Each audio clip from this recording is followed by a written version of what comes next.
Nous, les humains, nous avons tous une peur inconsciente qui nous empêche d'entrer dans l'abondance et d'attirer l'abondance dans notre quotidien. Si tu veux en savoir plus, si tu veux savoir comment surpasser cette peur inconsciente, reste bien jusqu'au bout de cette vidéo.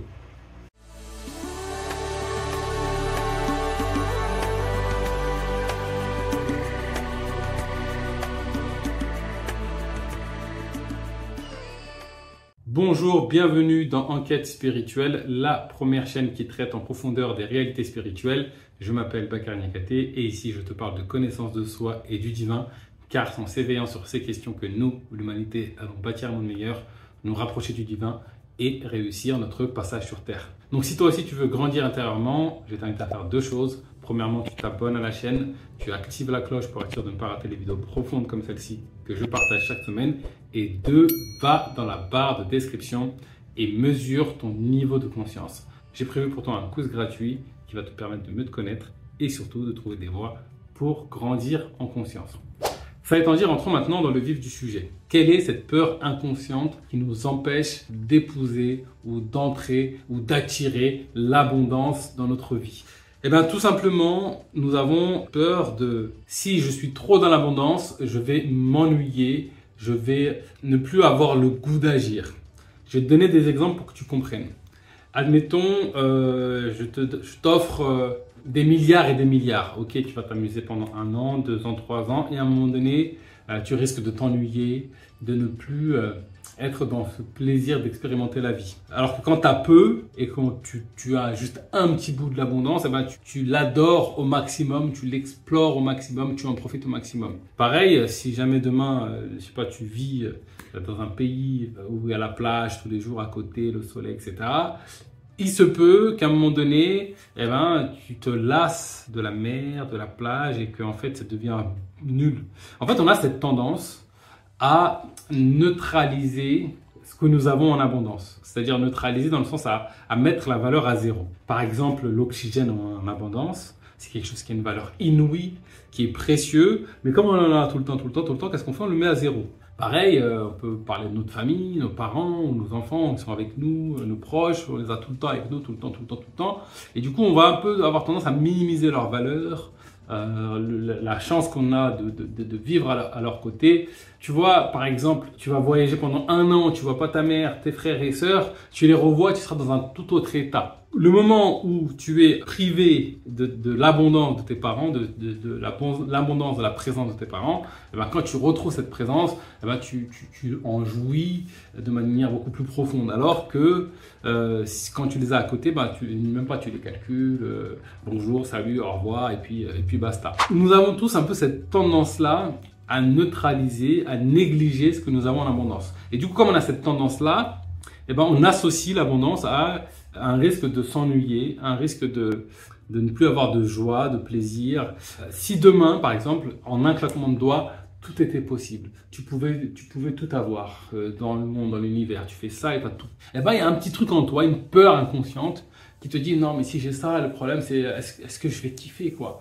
Le seul truc qui me permet de kiffer, c'est de me rendre compte que c'est rare, précieux et qu'il n'y en a pas en abondance. Par exemple, on est dans une plage, il y a une seule glace pour 50 000 personnes.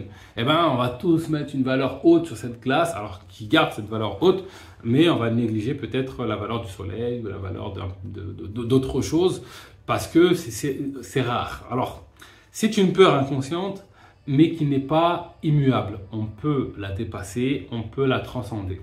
Comment? Déjà, il faut savoir entrer dans une posture de gratitude, tout le temps. Peu importe les contextes, peu importe les circonstances, peu importe les conditions, je vais t'inviter à développer ta capacité à être en gratitude par rapport à tout ce que tu as. Parce que en ce moment même, tu vis une vie riche, d'une abondance absolue.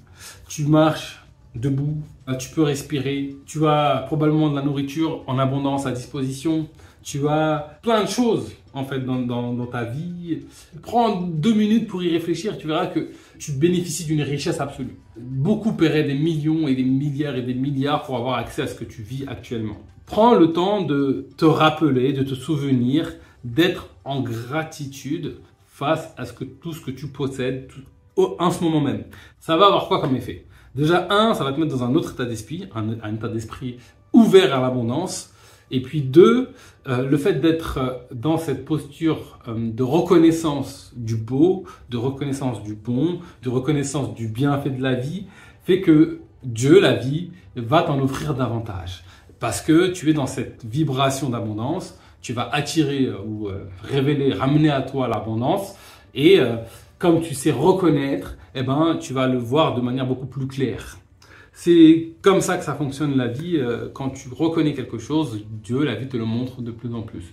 Si je reconnais la valeur d'une paire de chaussures particulière, on a un truc dans le cerveau qui s'appelle le système de formation réticulaire qui fait qu'à chaque fois que j'y ai ça dans le monde, eh ben, mon cerveau va me le ramener à la conscience. Ben, ça va être pareil, sauf que la vie est beaucoup plus riche, le monde invisible est beaucoup plus riche. Nous sommes les créateurs de nos réalités. Quand tu te mets dans une posture d'abondance, quand tu es en type gratitude, en mode gratitude face à la vie, que tu sais reconnaître les bienfaits de la vie, eh ben, on t'en renvoie, on t'en renvoie, on t'en renvoie, on t'en renvoie, on t'en renvoie. Alors que si tu ne sais pas reconnaître, pourquoi je te montre un monnaie si tu ne sais pas reconnaître la différence entre un monnaie et un tableau nul, par exemple?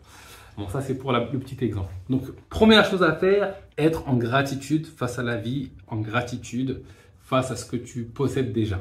Ça va t'attirer de l'abondance. Ensuite, ce qu'il va falloir faire, c'est accepter le fait qu'il y en a beaucoup. C'est pas bien, c'est pas mal.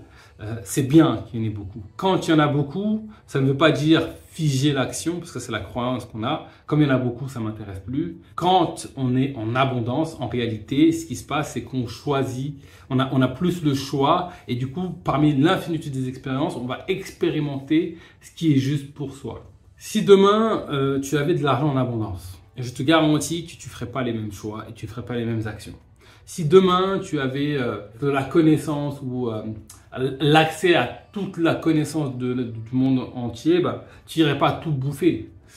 C'est le mindset du monde qui fait que tu vas bouffer vite avant que ça parte, avant que ça disparaisse. Mais si tu as tout en abondance, eh ben, plutôt que d'être dans une action figée, ça c'est la croyance et la peur inconsciente, de se dire bah, en fait il y en a trop, je suis dépassé. Non. Tu seras dans une posture de choisir ce qui est plus juste pour toi. Ça veut dire prendre le temps de l'introspection, ça veut dire prendre le temps de la connaissance de soi pour identifier ce qui est juste pour toi à l'instant T. Et effectivement, c'est un travail qui peut demander de l'effort. Et c'est un effort que je vais t'inviter à prendre parce que c'est dommage de se couper de l'abondance du monde de la vie qui est là. En fait, c'est une des choses naturelles du monde. Tout est à disposition. Dieu, la vie nous met tout à disposition. C'est dommage de se priver de ça parce qu'on a peur d'être à un moment donné figé. C'est un peu comme l'image du chien qui a 3 nonos. Et comme il a le choix entre 3 nonos, ben il prend aucun nonos parce qu'il est en train de réfléchir celui-là. Non. Dans la vraie vie, si tu as 3 nonos, entre guillemets, ou plus de choix, ben, qu'est-ce qui se passe? Et il faut que tu fasses le travail d'introspection, c'est vrai. Mais le fait de faire ce travail d'introspection va te mettre dans une posture de pouvoir choisir ce qui est juste pour toi. Et puis si tu te trompes, c'est pas grave, c'est ok. Si tu te trompes, c'est ok. Donc n'aie plus la crainte que si je suis dans l'abondance, eh ben, je vais m'ennuyer, ce que je vais expérimenter n'aura plus de valeur. Mets-toi dans une posture d'adoration, de gratitude face à ce que tu vis. Et puis, fais ce travail d'introspection. Et enfin, ça va t'ouvrir l'opportunité, le choix de vivre l'expérience qui est la plus juste pour toi parmi tous les champs des possibles. Donc voilà, c'est tout pour aujourd'hui. J'espère que ces conseils vont t'aider à vivre et à entrer dans une véritable abondance. Mets-moi en commentaire #abondance et je te donne rendez-vous très prochainement pour du nouveau contenu autour de l'éveil spirituel.